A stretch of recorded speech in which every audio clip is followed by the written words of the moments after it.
Hi, it's Sally again, and we're going to start with a lovely, lovely lady that I've just recently got to hear about. She's called Veda Austin, and she's a New Zealander who has been doing quite a lot of work with water. She's carrying on the work that Masaru Emoto started with his studies of water crystals. Let me read you part of her latest book. The assumption in mainstream science that water can't have memory is based on the fact that hydrogen bonds are chaotic, constantly breaking and reforming as the molecules collide and interact with each other. But what if this process actually explains water memory? What if hydrogen is absorbing and sharing vast amounts of information as it bonds and rebonds? And what if the oxygen atom is a receiver constantly being updated by hydrogen? This idea of water not being able to store memory due to rapid chaos is also based on water molecules working individually.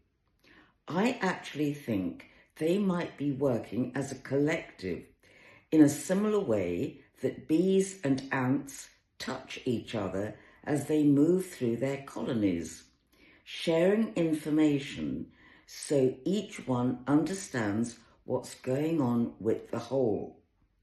Perhaps information travels via the hydrogen highway, and the oxygen atom in all water molecules, including those in the air, receives and stores that information.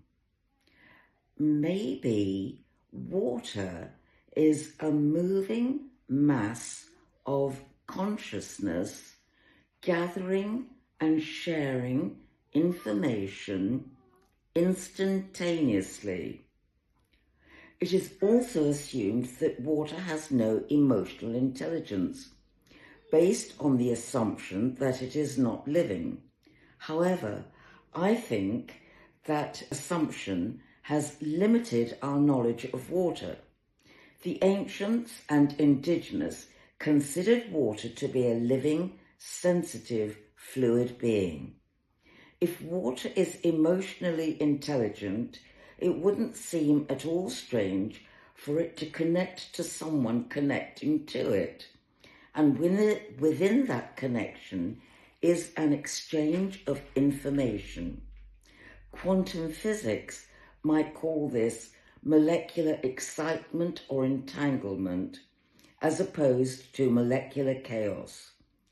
When given a conducive environment, such as freezing it into a liquid crystal, the stage before liquid and solid, water has time to translate that information into structural form, literally crystallizing itself into physical information.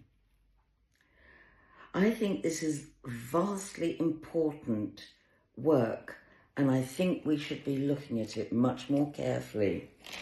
I would really strongly recommend you reading The Living Language of Water by Veda Austin. It really is mind-blowing. Hope to see you soon. Bye for now.